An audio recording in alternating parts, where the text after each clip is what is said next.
Okay, so welcome to the next guest lecture in our series with Superstition Review. So today we're welcoming Rachel Hagerman. She is a past SR intern and a recent ASU graduate. So during her time with SR, she served as social media manager, summer blogger, content coordinator, and student editor-in-chief. So a lot of roles. It's super exciting to have you here. Thanks, Rachel. Thanks for having me. I appreciate it. Of course. So I'll ask some questions first. We'll have a conversation, and then at the end, we'll have some time for questions from the audience as well.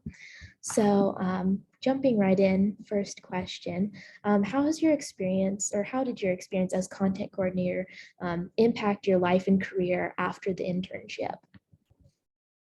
Good question. So I think one of the biggest impacts the content coordinator position has had on my career so far anyway, as I'm just starting my career, is that it's helped me build confidence in getting outside of my comfort zone and trying new opportunities. So the content coordinator position was a type of work that I both hadn't done before and that I wasn't familiar with at all. And being able to grow in this position gave me the confidence I think I needed to try other opportunities that I also hadn't done before and that I also didn't know a lot about. So for example, I'm thinking of the student book blog that I founded at ASU. And I'm not sure I would have had the confidence and the initiative to do something like that without first having a space to grow and feel comfortable developing skills that are brand new and foreign to me. So if you're interested in this position, I really appreciate it. It's given me a lot of experience and I got a lot of things out of it. I'm also thinking of a career jump that I made earlier this year to nonprofit fundraising, where I was learning an entirely new industry and a new way of writing and just a new work environment that I wasn't familiar with. So this was foreign to me. I think it was important that I had past experiences of working in a new work terrain, if you will, to look back on and feel confident that I'm capable of learning new skill sets and adapting to different work environments. Yeah, I loved how you brought up working in new environments because I kind of had the same experience. I was really excited to talk to you specifically because I was also the content coordinator last semester. So we got that in common. Great. Yeah, so, when I started the role of content coordinator, well, when I first entered my trainee semester, I was expecting to do something a bit more literary with my internship semester, right? I wasn't expecting to be coding HTML and sending a ton of emails. So it was definitely a different work environment than I had originally expected. But like you said, it gave me a great space to grow and learn new things. So that's great. And to hear about your career jump as well. Super interesting coming from, an English major. And I know that a lot of our listeners and watchers are English majors as well. So very cool. And so then going along with that, are there any other specific skills that you learned as content coordinator, and how have you used those skills since? Yes, so many. So one of my favorite parts of the content coordinator position is that it's very easy to talk about on like a resume, for example, both the hard and soft skills that you develop during this position. So I'll highlight a hard skill and a soft skill that you could learn as the content coordinator for those of you who are interested. One of the technical skills that I learned during this position, not surprising, was HTML. Before I started at Superstition Review, I actually didn't even know what HTML was or what it stood for, which is slightly embarrassing and comical, stepping into a position not knowing what HTML was, but that was the situation. And while I haven't used HTML to the same extent I did as the content coordinator, this information has still been really important for me in a lot of the work positions I've had since then. So I've used it as the senior writing mentor at ASU when we needed to build something unique out in Canvas. I used it when I was developing the Spell Blending Shelf book blog. I also used it as a publishing intern for Spark Point Studio. They had me build out parts of their website. So it has been incredibly helpful to have that foundation from Superstition Review, even if I don't use it on a daily basis. So that was a hard skill. So one of the soft skills I learned was organization. Madeline, you'll you'll probably agree with this one. There are a lot of different pieces that you need to keep track of when building out the SR issue. And Trish taught me some great organizational skills that, so she uses a tracker to track the process on a central spreadsheet. And I've used this same spreadsheet organizer idea in almost every job I've had since. So even if you don't have an interest in the content coordinator position, I would highly recommend checking out that spreadsheet and learning how it works. It's an excellent tool, but I digress. Awesome. Yeah, I love how you separated that into hard and soft skills. That's also something great. Like you said, highlighting skills on a resume. That's something that I know we've talked about before, and I'm sure we'll talk about again in these lectures and in this class in general. So for the future, when we're working on resumes, that's definitely something to keep in mind for whichever role or whatever you're taking on, those different types of skills that you learn from it. Yeah, certainly. So let's see, similar to other jobs and roles, the position of content coordinator has you learn by doing a lot, especially with the HTML, like you mentioned, and other technical skills. So what was your experience in learning these skills, and how did you balance the learning aspect with the other tasks of the job? So I had spent some time before the internship learning about HTML. Like I said, I was brand new to this idea, so I wanted to spend some time preparing for the position so that my transition would be smoother.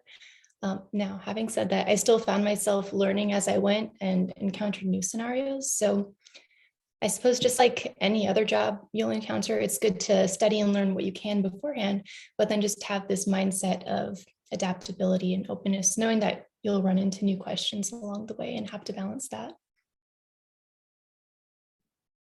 Yeah, I had a very similar experience. I knew a little bit about HTML before entering the role, but then I still tried to do research.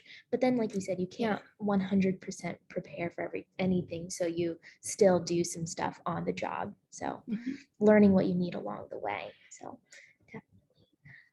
and then let's see, you have a very unique experience since you've taken on so many roles here at SR. So how would you compare and contrast the content coordinator to the other positions that you held? Oh, I like this question. So the content coordinator position, it's, I would say, a very structured position. It's very detail oriented. I love that you get to communicate with the magazine contributors and you're talking to them during this really happy time when they're excited to have their work published. That's, I don't know, that's always very happy, I think. For the blogger position, my favorite part about that position was reaching out to folks for the guest blog posts. I loved researching our awesome contributors and helping them come up with ideas they might be interested in writing about. That was a lot of fun. I think the blogger position is a great position if you're wanting experience in more interpersonal digital communication, as you'll be talking with those contributors one-on-one, and also scheduling, because you'll need to look ahead and have posts lined up for future weeks. Social media manager, you get a variety of different learning experiences here because SR, if you haven't taken a look at their social media presence, it's very large across several different platforms. So you get to practice a little bit everywhere, which is great to have on your resume. You'll be working with everything from Instagram to Twitter to Facebook to YouTube to Pinterest, and drawing a blank on others, but there are more. And this is a great opportunity for those of you who are creative minded, I think, because you get to plan out those posts, create that content. And lastly, the student editor-in-chief. I think my experience during the student editor-in-chief position was a bit unusual because it happened during the beginning of quarantine. That semester. So my experience here was a lot of learning how to pivot and be adaptable and replan things, a little bit unusual. But beyond this though, this experience was great for, I think for those of you who are interested in honing in on professional networking and relationship building. Those are great skills to have. This experience also gives you the opportunity to practice event planning through the social events and of course the lunch party coming up that I'm very excited for. Definitely. It was great how you, like a common theme throughout a lot of those is just communication with a lot of people. So, Yeah. like in the content coordinator role, I had the same experience. And, it was so fun reaching out to everybody who's going to be featured Mhm. in the magazine. So that's a lot of fun. And it just teaches you about how to communicate with people. And, like you said, network with others in the literary field. Let's see. And then, so going back to kind of before your time at SR, what relevant experience did you have before becoming the content coordinator or any of your other roles here? Hmm. I think this is a great question for me to speak to, especially for the trainees out there who all have an interest in the content coordinator position, but maybe you feel unsure about whether or not your past work experience is enough to qualify you. So before interning as the content coordinator, I'd had a handful of jobs. I'd worked as a tutor for math and reading, some freelance writing, teaching assistant, and a cashier at a frozen yogurt shop, during which time I ate more frozen desserts than I care to admit. Um, and so at first glance, you might look at that list and think there's not a whole lot of direct correlation between this prior experience and the content coordinator position. None of those jobs really required a great deal of computer literacy or technical skill. I mean, I knew how to operate a word processor, had that down for the freelance writing, but other than that, most of my skill set was about people interaction, whether through teaching or through customer service. So this was definitely something in the back of my mind when I was first interested in the content coordinator position. I was telling myself things like, well, I'm not actually qualified to do this. I don't even know what HTML is. And at the time, I literally just learned how to type on a keyboard. So I had some serious doubts about my ability to succeed in the position. But despite this, I wanted to pursue the position because I thought it would be a great opportunity for growth. And Trish, you've supervised me long enough to know this. I just love a good challenge.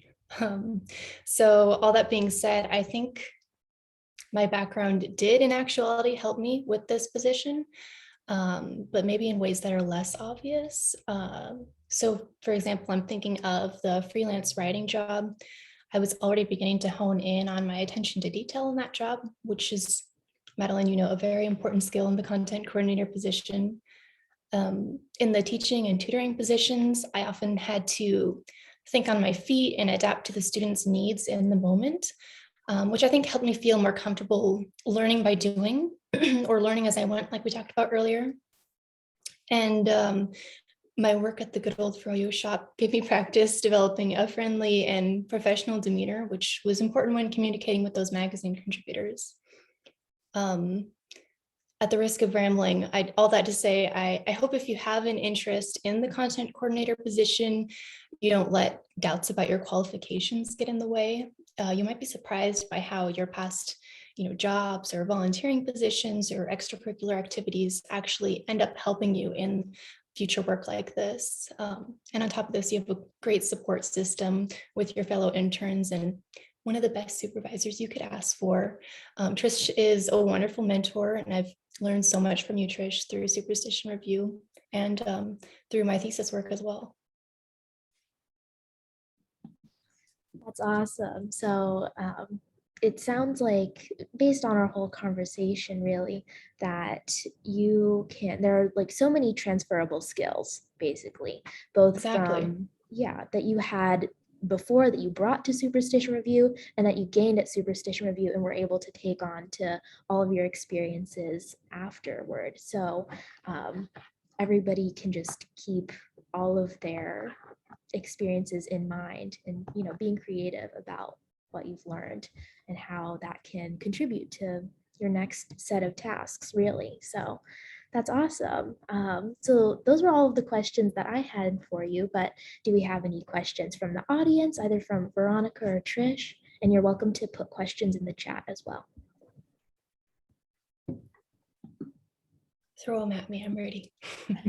I would love to hear a bit of a description about what you're doing now. Oh, yes. So in January of this year, I started taking an interest in nonprofit work. So I started the transition as a writer and editor for just freelance writing and editing for nonprofits across the country. So this gave me the opportunity to kind of get my feet wet and understand what that industry is about.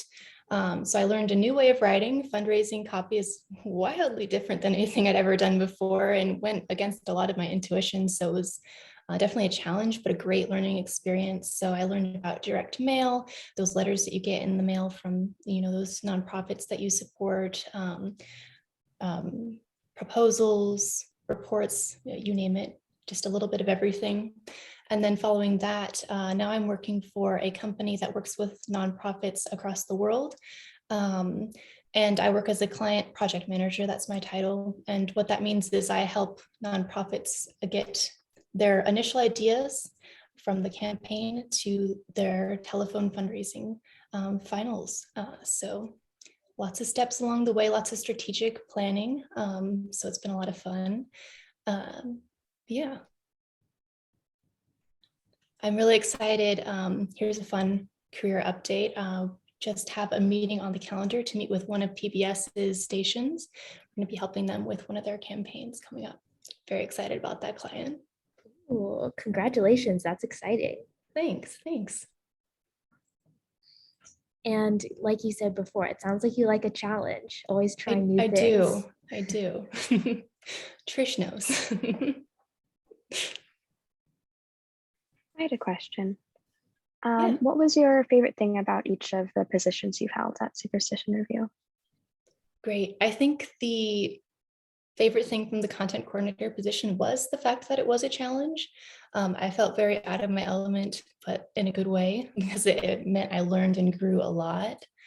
I think from the social media manager, just learning about social media in general was very new for me. I spend way too much time on Instagram, but other than that, I didn't know a whole lot about social media. So that was a great learning opportunity as well. And something that I ended up using in future jobs, applying that knowledge for marketing reasons. Let's think. My favorite part from the blogging position was talking to the contributors and having some of those more deeper conversations than I had with them regarding the content coordinator tasks. And I'm forgetting one. No, I got them all. Yeah. Student editor in chief, but that one's. My favorite part of the student editor in chief, I think it was the relationship building that I talked about, especially connecting with interns in a way I didn't in the other positions. I felt more connected and a part of that process in the student editor-in-chief position. And can I add something to that? Yeah, yes. The work that you did on YouTube with those videos, you did several videos that were just really insightful and inclusive and rich interviews with the owner of Changing Hands. Oh, I love Cindy. Yes. Yes, exactly. I felt like it was a real community builder and bringing people together. And then you also did, just tips, some very valuable content. And I think a lot of times, content creation, whether it's for social media, blogging, or newsletters or grants, content creation is one of the buzzwords. And you did Yes. you did such good work with that. Oh, thank you. I appreciate that.